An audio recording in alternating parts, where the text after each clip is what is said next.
أعوذ بالله من الشيطان الرجيم. بسم الله الرحمن الرحيم. الحمد لله رب العالمين، وبه نستعين، إنه خير ناصر ومعين، ولا حول ولا قوة إلا بالله العلي العظيم. ثم الصلاة والسلام على أشرف الأنبياء والمرسلين، وخاتم النبيين وسيد المرسلين أبي القاسم محمد. اللهم صل على محمد وآل محمد وعلى آل بيته الطيبين الطاهرين المعصومين المظلومين، لا سيما بقية الله في الأرضين،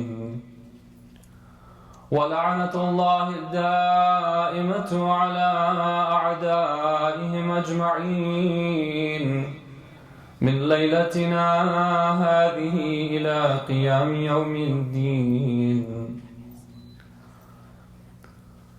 السلام على الحسين وعلى علي بن الحسين وعلى أولاد الحسين وعلى أصحاب الحسين. My respected elders, brothers and sisters in Islam and Iman, Salamun alaikum wa rahmatullahi wa barakatuh.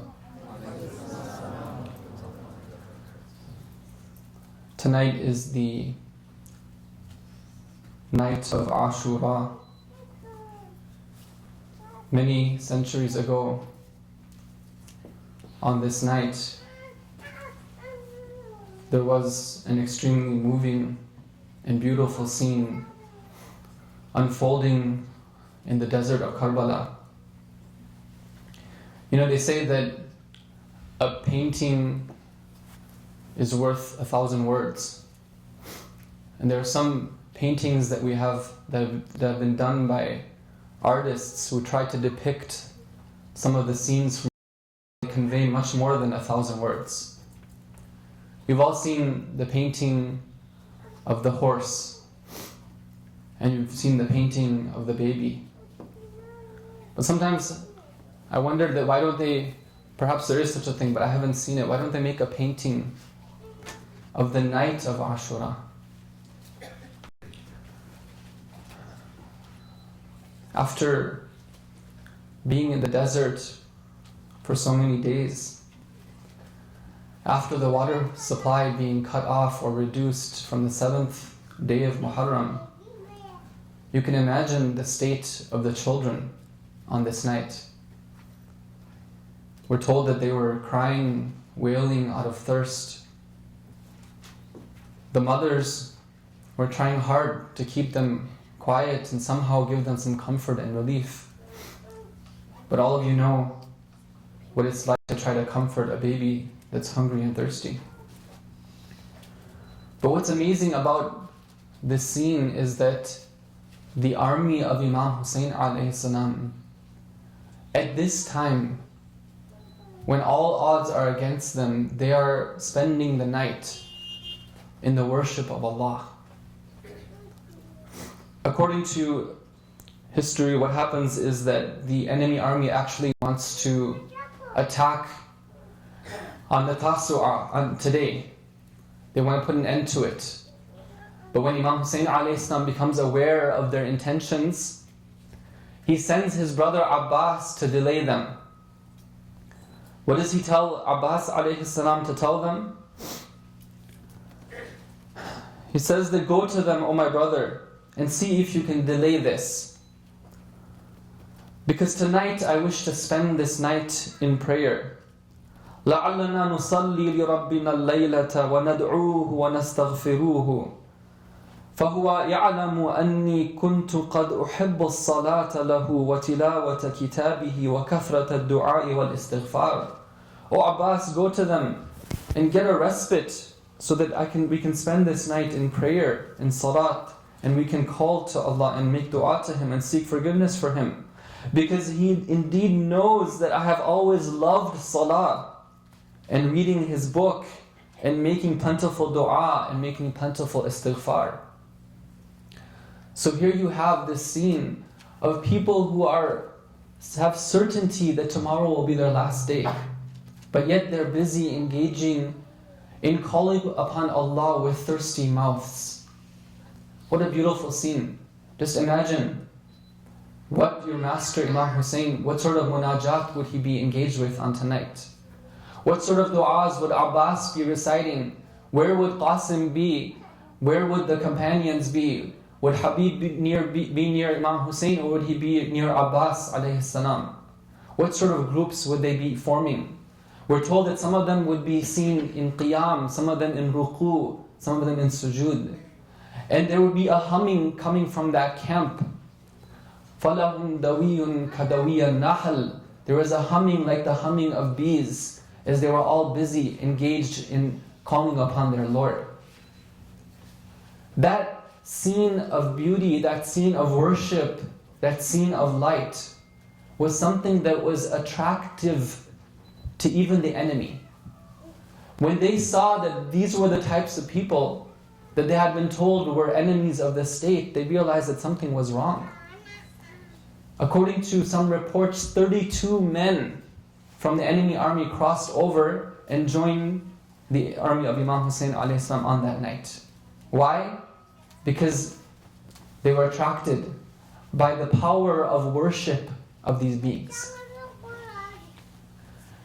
Brothers and sisters, as we saw, what Imam Hussein a.s. wanted to do this night was to engage in calling upon his Lord. One of the things that he wanted to do was to seek forgiveness from Allah. Over the course of these nights, what we've been doing is taking some lessons, some practical lessons from life, from the ziyarah of Ashura. Different lines have given us inspiration. Inshallah, all of us have taken something from this incredibly powerful and rich text that we can take and apply to our lives. Whether it be on our families, whether it be in our relationships with others, whether it be dealing with the society in a way that we hold our heads proud of our faith and not bow down to any sort of oppression and attack on what we believe.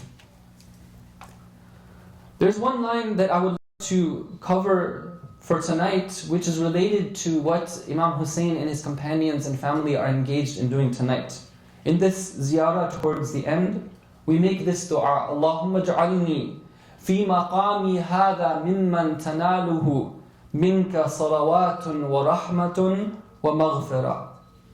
O Allah, make me be in this position among those to whom reaches your blessings and your mercy and your forgiveness.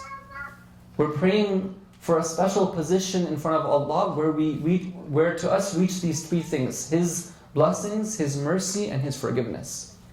Now you'll notice that there's a correlation here. Here we're asking for forgiveness, and Imam Hussein a.s. is asking for forgiveness as well too. He's doing istighfar. So what I'd like to do tonight is to talk about this concept of seeking forgiveness from Allah. And this question that perhaps has always been in our minds: why is it that Imam Hussein and his companions are busy doing this tonight? What do they forgiveness for? Is it, na'udhu billah, the case that they had committed some sins and they want to seek istighfar for them? What is it that's propelling them to want to engage in worship on tonight? Inshallah, we'll start with your help of a loud salawat.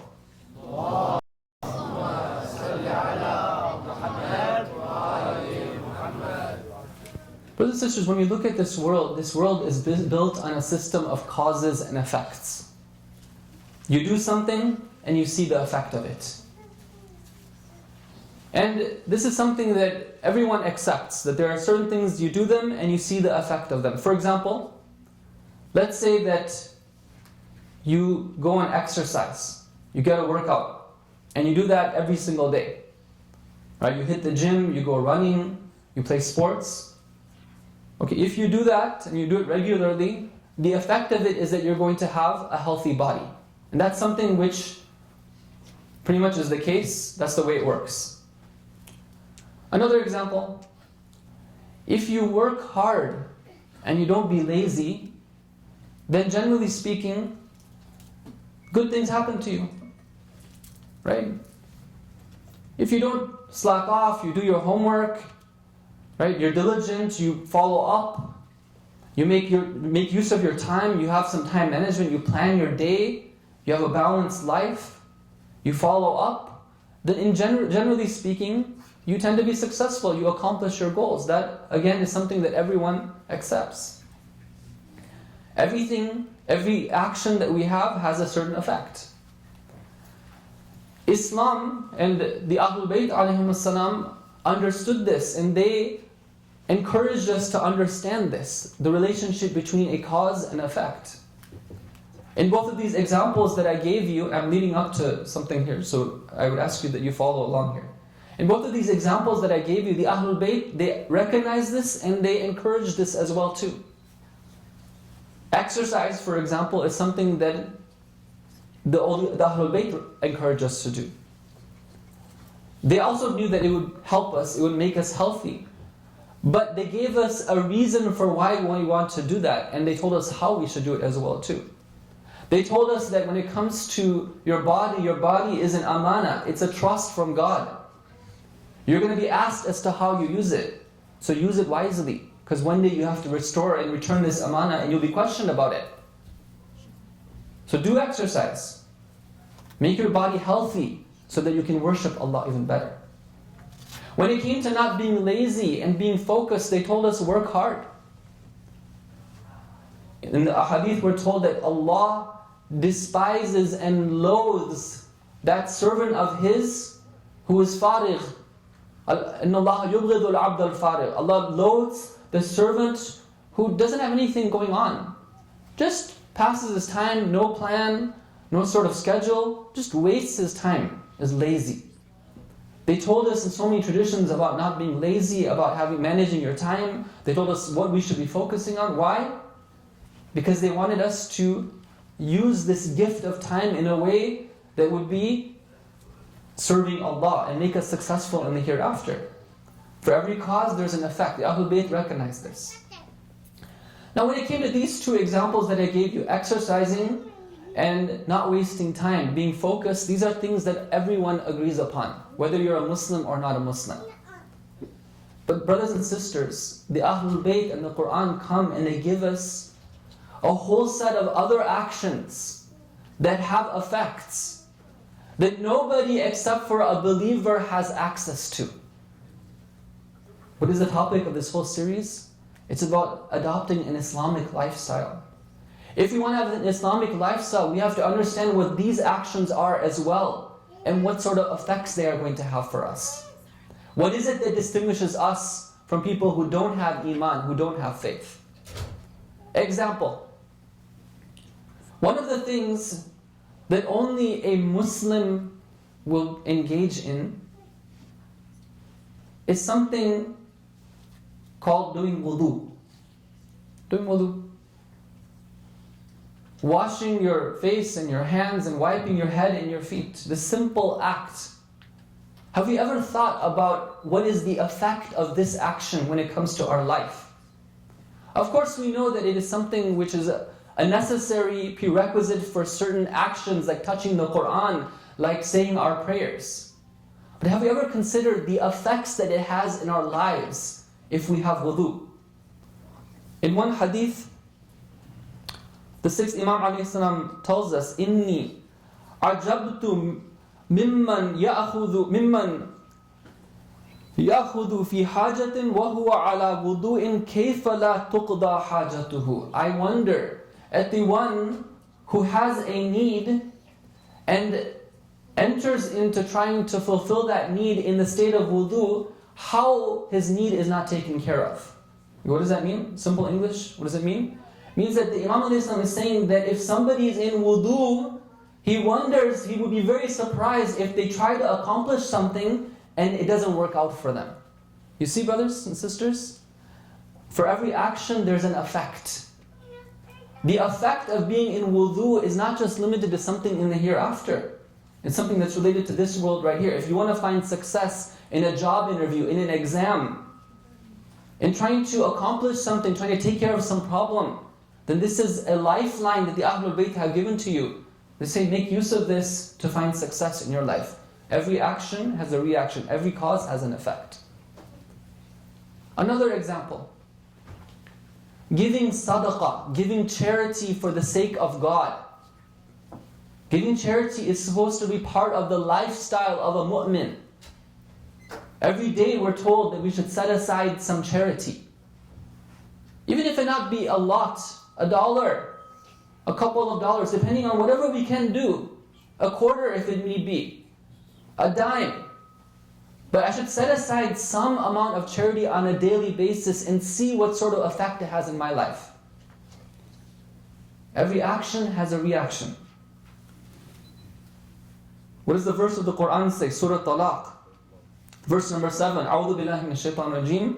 وَمَنْ قُدِرَ عَلَيْهِ رِزْقُهُ فَلْيُنْفِقْ مِمَّا آتَاهُ اللَّهُ لَا يُكَلِّفُ اللَّهُ نَفْسًا إِلَّا مَا آتَاهَا سَيَجْعَلُ اللَّهُ بَعْدَ عُسْرٍ يُسْرًا. Here, brothers and sisters, the Ahlul Bayt have given us another lifeline for success in our worldly affairs. If you are in a tight situation, you're being pressed, you don't know where to go to, you're feeling impoverished, then give charity. Give charity. Sometimes the companions would come to the Ahlul Bayt, they would complain about how poor they are, and the Ahlul Bayt would say, okay, go and give charity. They'd be like, what? Did you hear me? I said I'm poor, I don't have anything to give. They would say, no, give charity. Sometimes they would refer to this verse, which says that if you are in tight straits, then give charity. If you do so, then what's going to happen? سَيَجْعَلُ اللَّهُ بَعْدَ أُسْرٍ يُسْرًا. After a difficult period, you will find ease. See, these are things, these are lifelines which are available only for believers. These are a special set of things. Right? There's the other set of actions that everyone knows about, where Islam and the Ahlul Bayt come, and the Quran comes and gives us direction for them, tells us the best way of doing them. But there are certain things which are exclusive for believers. And that one action which is exclusive to believers that I want to talk about tonight is the action of istighfar.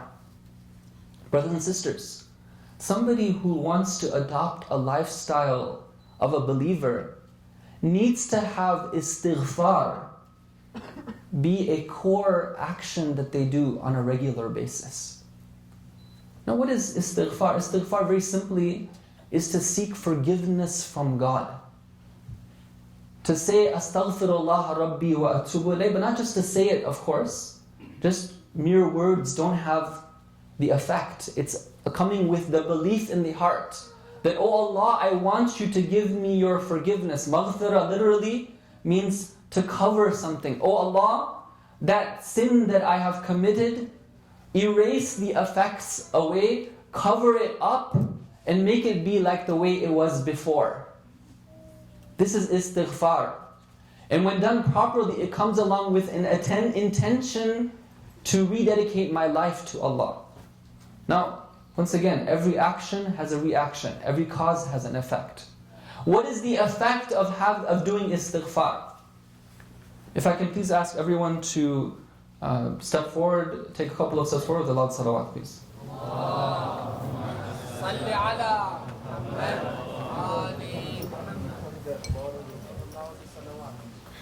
صلوا على محمد وآل محمد.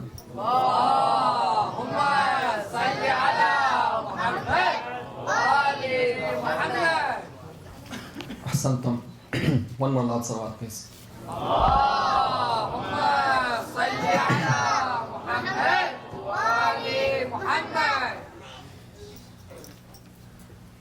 There was a companion of our second Imam alayhi salam who one time was sitting near him. You see, the wise companions would take advantage of the opportunity to spend time with the Imams.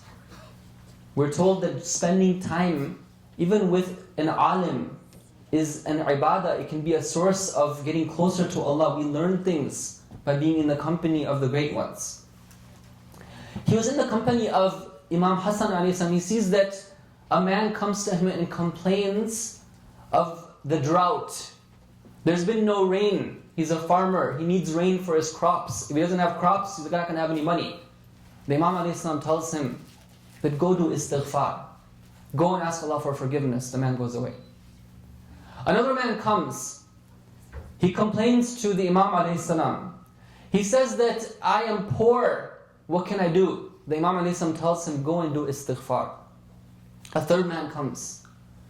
He says that I have a problem. I want to have children, but I'm not being granted any children. What can I do? The Imam alayhi salam tells him, go and do istighfar. Now this companion who watched this happen, he asked the Imam, he says that, oh Imam, there was 3 people who came to you. All of them complained to you, but they all came from a different purpose, and they complained to you about a different thing, and you gave them the same answer. Why? Every action has a reaction, every cause has an effect.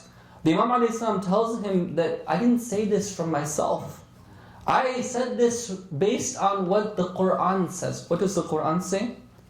In Surah Nuh, verse number 10, Allah subhanahu wa ta'ala quotes Nabi Nuh alayhi salam. A'udhu billahi minash shaitanir rajim. فَقُلْتُ اسْتَغْفِرُوا رَبَّكُمْ إِنَّهُ كَانَ غَفَّارًا يُرْسِلِ السَّمَاءَ عَلَيْكُمْ مِدْرَارًا وَيُمْدِدْكُمْ بِأَمْوَالٍ وَبَنِينَ وَيَجْعَلْ لَكُمْ جَنَّاتٍ وَيَجْعَلْ لَكُمْ أَنْهَارًا. Nabi Nuh alayhi salam tells his people, do istighfar, seek forgiveness from Allah, from your Lord. Indeed, He is very forgiving. What's going to happen? What is the effect of that action? Again, this is exclusive knowledge, brothers and sisters. This is only for the believers. What happens? يُرْسِلِ السَّمَاءَ عَلَيْكُمْ مِدْرَارًا. Allah will cause the skies to come pouring down for you. This was for the man who complained about the drought. وَيُمْدِدْكُمْ بِأَمْوَالٍ. And Allah will increase you and help you with wealth. This is for the man who complained about poverty. وَبَنِينَ. And with sons. This is for the one who complained about not having children. And Allah will give you gardens in paradise and place for you rivers therein as well. You see, brothers and sisters? With one action, there are at least three worldly effects of this. Abundant rain, wealth, and children. This is just the effect of one cause, which is that of adopting istighfar in one's life, of seeking forgiveness from Allah. So we can see that this act of seeking forgiveness is extremely important. And on this night, which is a night where we see that the Ahlul Bayt and the companions are busy, engaged in istighfar, we have to ask this question: how much is this part of our lives? One of the ways of knowing what sort of value the Ahlul Bayt alayhim salam, what sort of value the tragedy and their sacrifice has in our hearts, is to ask ourselves this question: that if we were told that we were going to die in a day, how would we spend our time? What would we be doing? One time, they went to a great alim. He was sick, he wasn't feeling so good, so he went to the doctor. They told him that, okay, you only have a few months to live. That's it, and then it's going to be over. This alim calmly takes the news.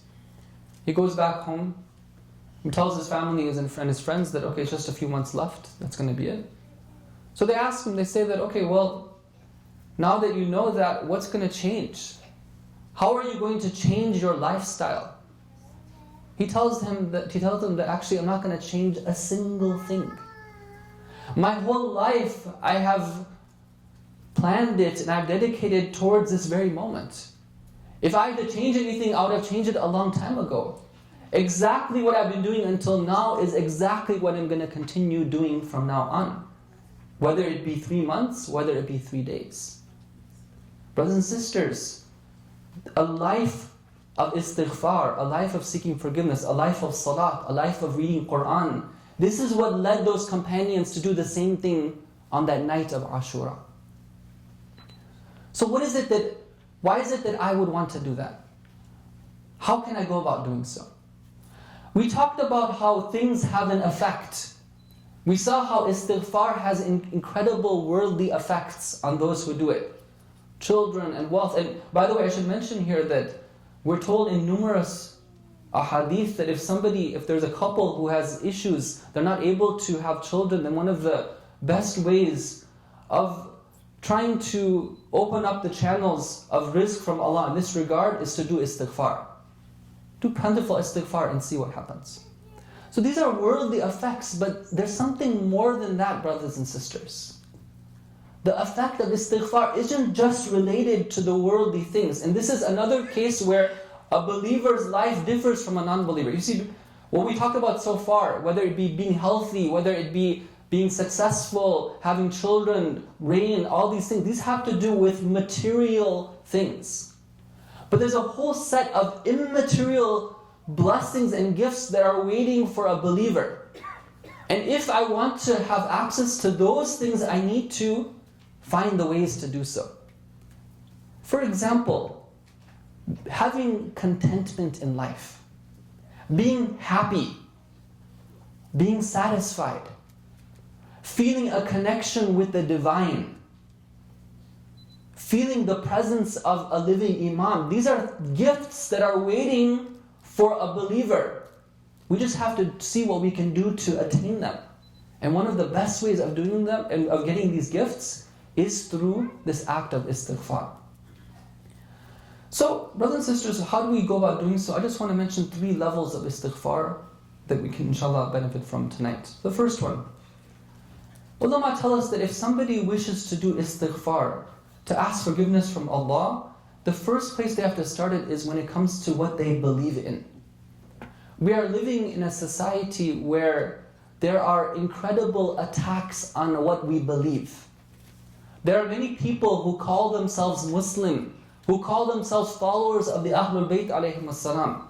But they don't realize that over the course of living here and being part of the system and going to the university as well too, that some of the fundamentals of our beliefs have become corrupted in some cases. For example, one of the beliefs of a Muslim should be that Islam is the truth. And Shia Islam is the truth with a capital T. Not that there are multiple truths, one among which is Islam. No, logically, if you talk to a child even and you ask them that, can it be the case that 2 things which are different, 2 beliefs that are different can both be true? They would say that doesn't make any sense. But in today's modern thinking, we're told to believe that no, there's multiple shades of gray. You can believe what you want and I'll believe what I want, and as long as we're happy with that and we're satisfied with it, that's all okay. But what did the Ahlul Bayt al-Islam tell us? They told us, شَرِّقَا وَغَرِّبَا لَن تَجِدَ عِلْمًا صَحِيحًا إِلَّا مَا خَرَجَ مِنْ عِنْدِنَا أَهْلَ الْبَيْتِ. You can go to the east, you can go to the west, but you will not find any knowledge which is correct except with that which emanates from us, the Ahlul Bayt alayhim as-salam. University students, we need to pay attention to this. The Ahlul Bayt and the school of the Ahlul Bayt have answers to every single misconception that might be out there. Every single thing has been explained in incredible detail. I remember having a conversation with a young man, a very good and pious and devout brother.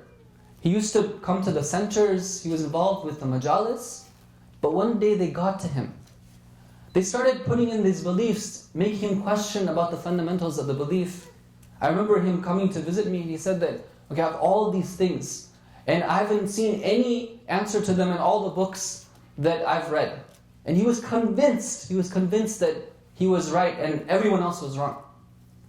So I just posed the question to him. I said that, okay, well, what have you read? Right? So he started mentioning a few books that he had read from the internet. And I said, okay. And what languages do you understand? He said, I understand just English. I said, okay. So I started asking, have you read this book? He said, no. What about this book? No. What about this book? Do you know this scholar, that scholar, this scholar, that scholar? Finally, he admitted that the access to knowledge that he had was very limited. He hadn't spent time with scholars. Eventually, he came to the Hawza and he started studying, and a few years later, he came to me and said that, brother, everything that I believed before, I realized that it was false. Every single misconception that I had in my mind, I found the answer to it in the Hawza. The modern questions, the modern challenges, the ancient challenges, every single one of them was found in the school of the Ahlul Bayt. The first level of istighfar, brothers and sisters, is to have istighfar in our beliefs. That what do we believe in? Do we believe in the hereafter? If we believe in the hereafter, then why is it that we sin? Right? If we really believe, right, that our Prophet came and he told the truth, and there is heaven and there's hell, and we believe that he brought that religion which is a complete system of guidance, then why is it that I would ever imagine contradicting the law of God? Isn't that a sign that I need to do istighfar in my beliefs? That say, oh God, I'm so sorry. Oh Allah, this is the night of forgiveness. This is the night when Imam Hussein was seeking forgiveness. I ask your forgiveness for not believing in that truth which you sent to me by way of the Ahlul Bayt alayhim as-salam. Sallu ala Muhammad wa ala Muhammad.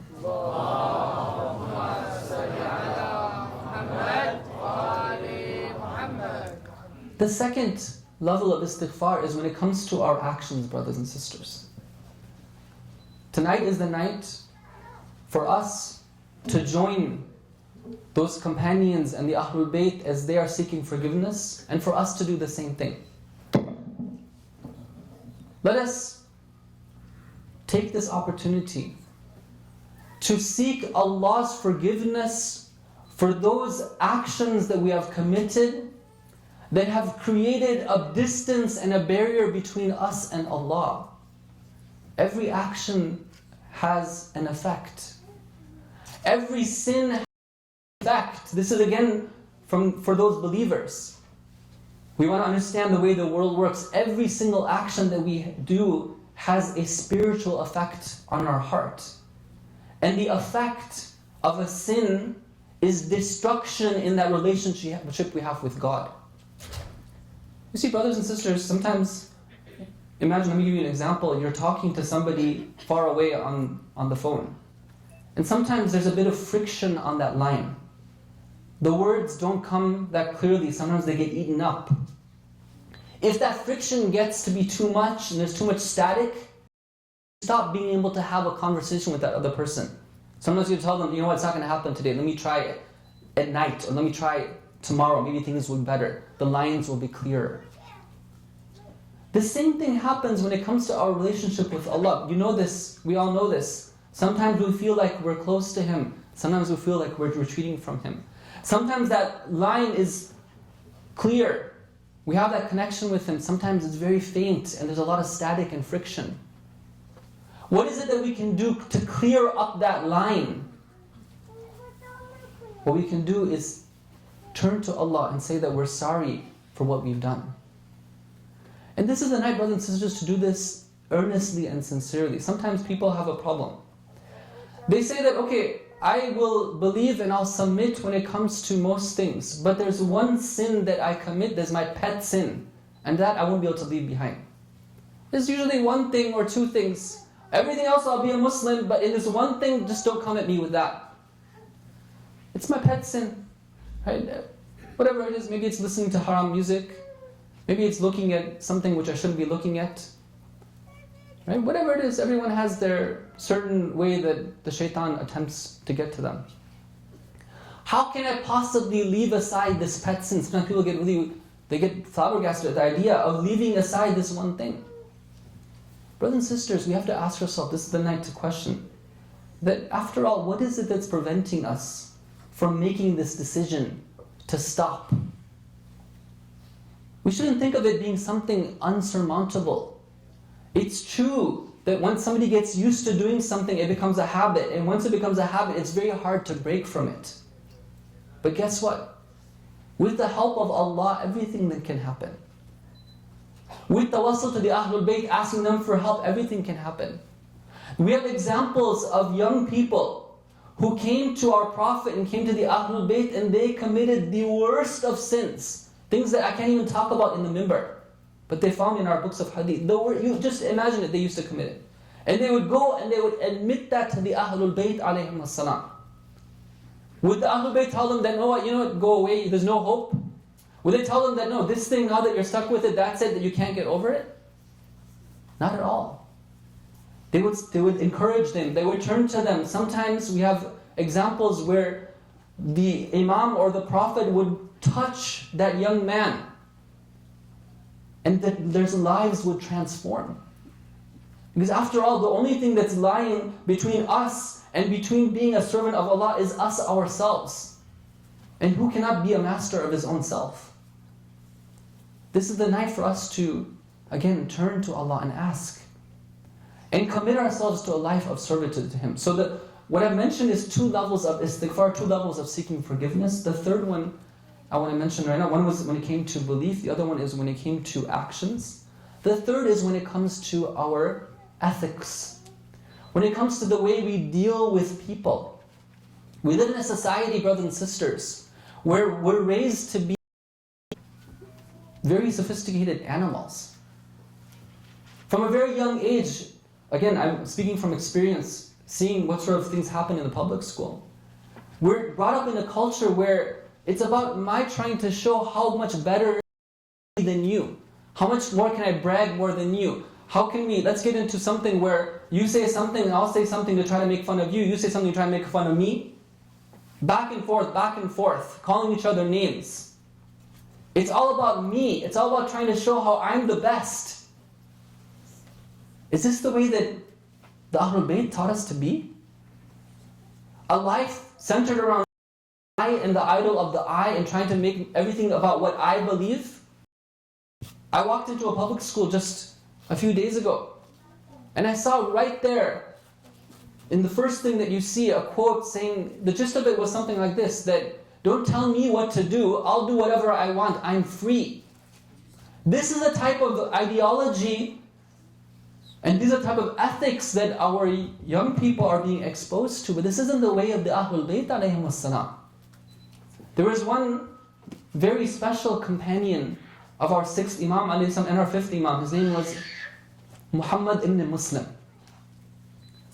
Muhammad ibn Muslim was such a great companion that when he used to live in Kufa, and again the Ahlul Bayt used to live in Medina. Imam Sadiq alayhi salam and Abu Bakr were living in Medina. When people would come to Imam Sadiq alayhi salam and complain about the distance, they would say that we're leaving Kufa, we can't come and visit you in Medina. Every time we have questions, they would tell them, why don't you go to Muhammad ibn Muslim and ask him? Because he is somebody who's trustworthy, he's somebody that you can ask. He was a mujtahid of his time. He was a scholar. He was an eminent personality, he was well known. But one time, when Imam Sadiq alayhi salam in Medina, as he's leaving Medina, the Imam tells him, oh Muhammad ibn Muslim, you need to be more humble. You need to be more humble. This is the way the Ahlul Bayt alayhim salam wanted us to be. How much of our actions, brothers and sisters, reflect humility, reflect the fact that we're a servant of Allah versus a servant of our own nafs. Muhammad ibn Muslim, when he gets this command from the Imam, he takes it very seriously. He goes to Kufa. There's a big mosque there, known as Masjid Kufa. He buys a basket of dates, and he goes to that door and he starts selling dates to people who are going in and out of the masjid.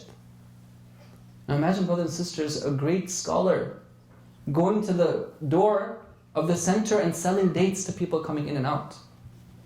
Imagine that it's not just a great scholar, it's an ayatullah.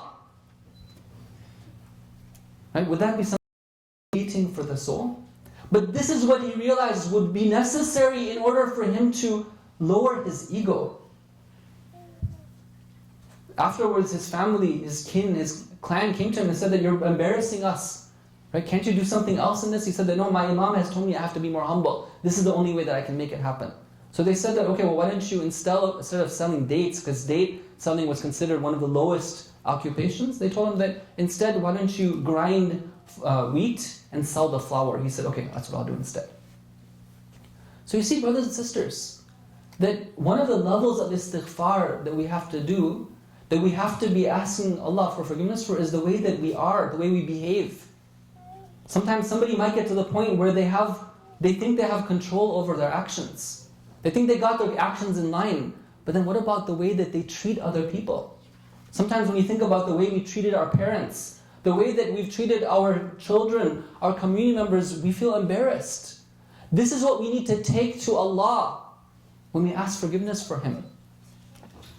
And one of the instructions that we have is that we should always be seeking forgiveness from Allah.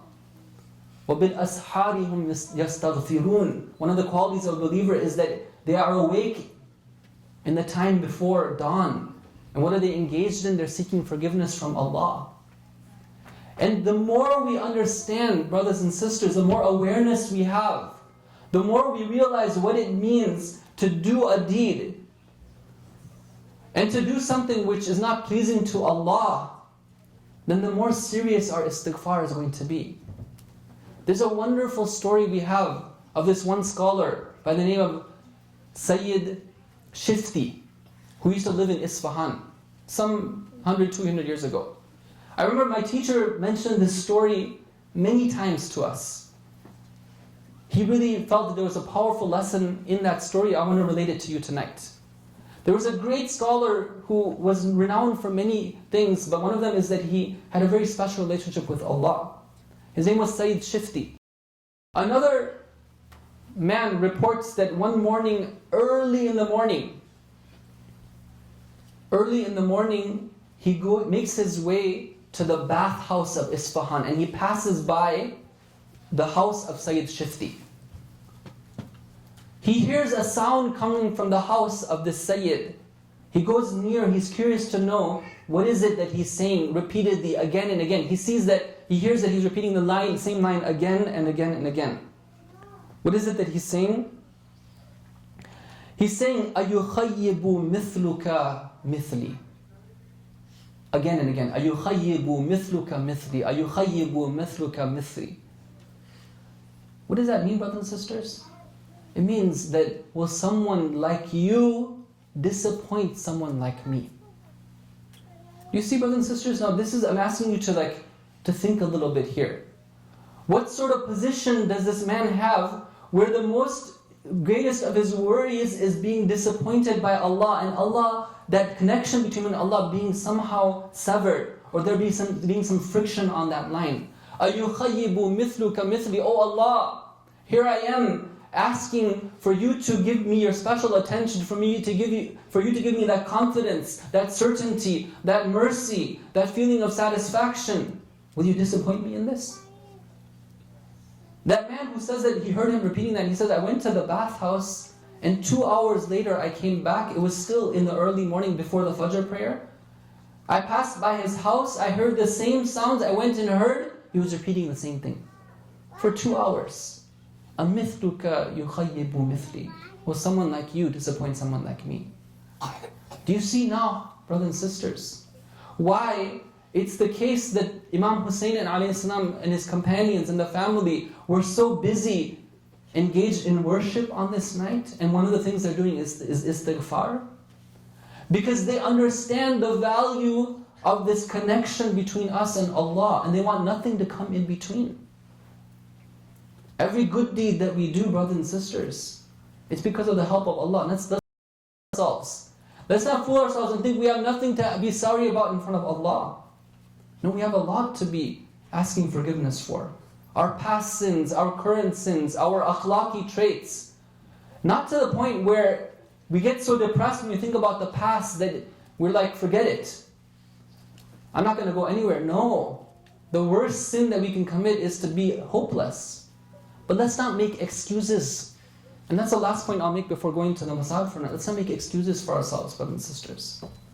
You see, we live in a world today where wrong actions are justified with so many excuses. A nation will go and a nation, kill their children, and then they'll justify it by sending in aid. They'll be like, oh, we'll bomb you, but then we'll send in aid for you as well too. We'll come and help reconstruct your cities after we bomb you. They'll make all sorts of wrong decisions and they'll justify it in the name of democracy, in the name of humanitarian assistance. They make excuses. Let's not become like these dictators for ourselves. Sometimes we do the same thing, brothers and sisters. We commit a sin and then we justify it, saying that, oh well, after all, there's some time left in my life. There's some time left. Eventually I'll come back and I'll ask Allah for forgiveness and He'll forgive me at that time. But let's not be fooled, brothers and sisters. There was somebody who had that same type of logic. His name was Umar ibn Sa'ad, la'anatullahi alayh. What does Umar ibn Sa'ad say? As he's making this decision whether or not he should participate in Karbala or not, he says in poetry, this famous lines. He says, يَقُولُونَ إِنَّ اللَّهَ خَالِقُ جَنَّتِي وَنَارٍ وَتَعْذِيبٍ وَغُلِّ يَدَيْنِ. They make this claim that there's Allah who's a creator of paradise and fire and punishment and the chains on the hands. That we would think this way. فَإِن صَدَقُوا فِيمَا يَقُولُونَ أَتُوبُ إِلَى الرَّحْمَنِ مِنْ سَنَتَيْنِ. If what they're saying is true, then okay. For 2 years, I'll engage in tawbah. I'll say that I'm sorry to God. وَإِن كَذَّبُوا فُزْنَا بِدُنْيَا عَظِيمَةِ. But if they're lying, then okay, well, I'll get a great land because he was promised the governorship of this entire province. I'll gain this great land and I'll be the owner of that and I'll be the king of that. وَمُلْكٍ عَظِيمٍ دَائِمِ الْحِجْلَيْنِ. I'll be the king of this great land. You see how it is that this nafs can justify things for itself. Inshallah, I pray that this be a night for all of us to start afresh, to do istighfar, and to make that be one of the lifestyle habits that we a portion of our day. Make our prayers serious, make our istighfar serious, inshallah. Sallu ala Muhammad wa ala Muhammad.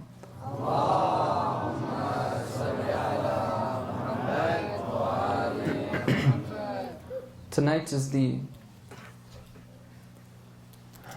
night of Ashura. Tonight we see that before this great act of this great display of servitude and worship, Imam Hussein alayhi salam gathers all of his companions together. He has something to tell them. What is he saying? He says, "Uthni ala Allahi ahsan al-thana." I praise Allah with the best of praise. And I praise Him in the times of difficulty and the times of ease as well. O Allah, I praise You that You have honored us with the prophethood and You have taught us the Quran and You have made us understand the deen and You have given us ears and eyes and hearts. So make us thankful to You, O Allah. Imam Hussein alayhi salam's thoughts are occupied with Allah on this night. He tells his companions, فَإِنِّي لَا أَعْلَمُ أَصْحَابًا أَوْفَى وَلَا خَيْرًا مِنْ أَصْحَابِي. I know no companions who are more faithful and better than my companions. What amazing companions they were. يَا لَيْتَنَا كُنَّا مَعَكُمْ فَنَفُوزَ مَعَكُمْ فَوْزًا عَظِيمًا. If only we were with you, Ya Hussein. We were with you, O Ashab of Hussein, on that night, and we too could have pledged our allegiance to you, just as we have pledged our allegiance tonight to the Imam of our time. He tells them that it is me that they want. You have fulfilled your pledge to me, I let you now go.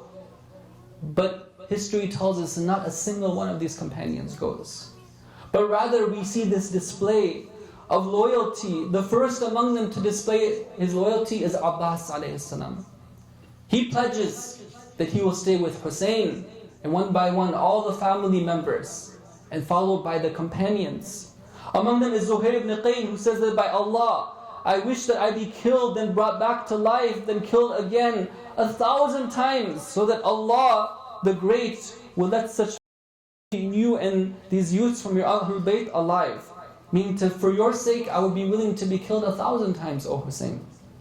And the other companions, one time, one after the other, they do the same thing. Imam Hussein alayhi salam, on the morning of Ashura, he begins the day with a supplication. He talks to Allah, he says, Allahumma anta thiqati fi kulli kurbatin, wa anta raja'i fi kulli shiddatin. Oh Allah, you are my trust in every difficult thing, and you are my hope in every calamity that will come my way. Oh Hussein, what sort of calamities will come your way? This is the day, oh Hussein, where you will face so many scenes of pain. How is it that you bear them so patiently? One by one, he sees his companions, his dear friends, his dear Shia be martyred with such blood and with such sacrifice. One by one, he sees them give their lives, and then comes a time for his family.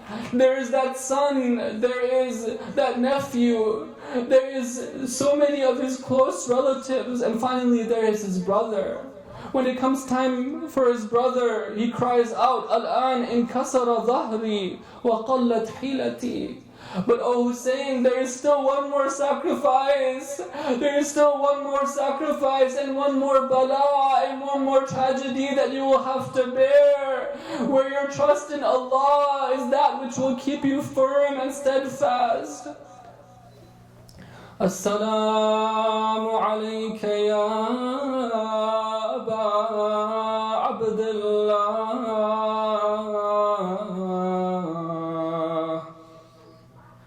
أيها المقتول بكربلاء عطشانا السلام عليك يا سفينة النجاة يا سيد الشهداء. Our salutations to Imam Hussein, who was slain on the plains of Karbala with a thirsty mouth. Imam Hussein alayhi salam, when he sees that all of his companions and Abbas and Ali Akbar and the male family members are no longer, he cries out so everyone can hear, هل من ذاب يذب عن حرم رسول الله هل من موحد يخاف الله فينا هل من مغيث يرجو الله. Is there anyone who will come to the aid of the haram of the Messenger of Allah? Is there anyone who will give assistance, who has hope in Allah? But who is there to come to assist him? There is no one left. He tells the enemy army, do you doubt that I am the son of your prophet's daughter? He brings so many arguments, but they are not willing to listen to the Imam of their time. Instead, they make fun of him. They are rude to him. Imam Hussein alayhi salam goes back to the tent. Who does he see lying in the cradle? Yes, it is a baby, the 6-month-old son of Imam Hussein. Karbala has babies as well. This baby must have been so thirsty. Brothers and sisters, you know what happens when a baby is thirsty. It cannot contain itself. The cries must have been incessant.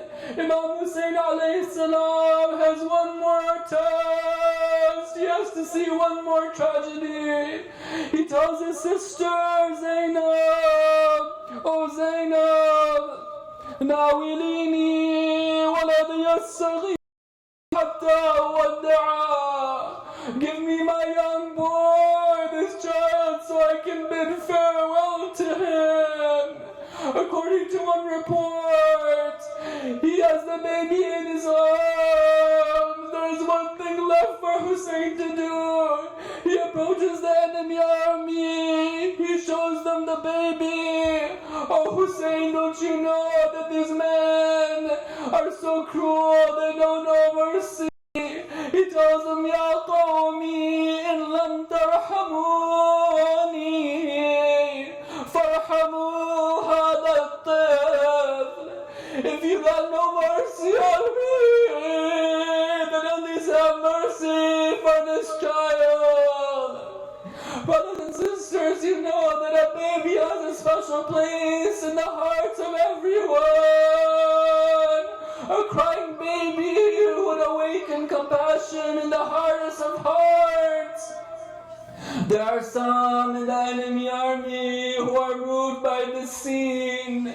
How can they possibly be wanting to kill this grandson of the Prophet who is just a young, tender and sweet baby? But Harmala, la'natullahi alayhi, will have nothing of this. He cocks his arrow to his bow.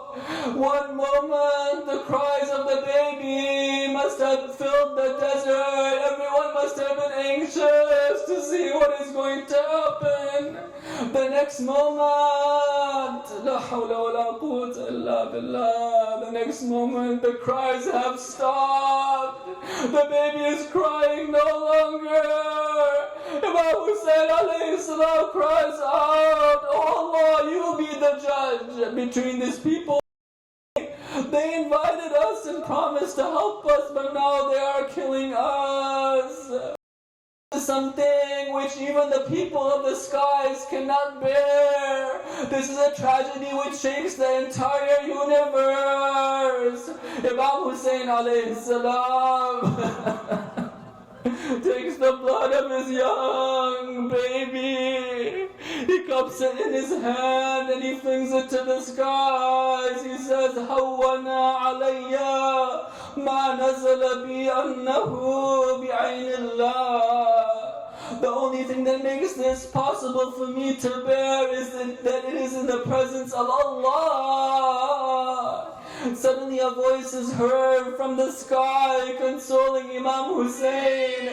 This is an event which requires supernatural intervention to console the Imam. The voice is heard, O Hussein, da'ahu fa inna lahu murdi'an fil jannah. Oh Hussein, it is okay. There is someone who is going to take care of him in paradise.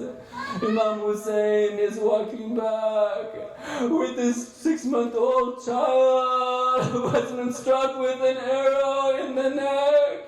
What is he going to do with this baby? How can he possibly show Sukaina what has happened to her baby brother? According to one report, Imam Hussein right there and there, he takes his sword, he digs a small grave in the sand to bury the body of the 6-month-old infant. Perhaps he doesn't want to show Zainab or Rabab or Sukaina what happened. According to another report, the baby is buried with Imam Hussein the same way that he is on the chest of Imam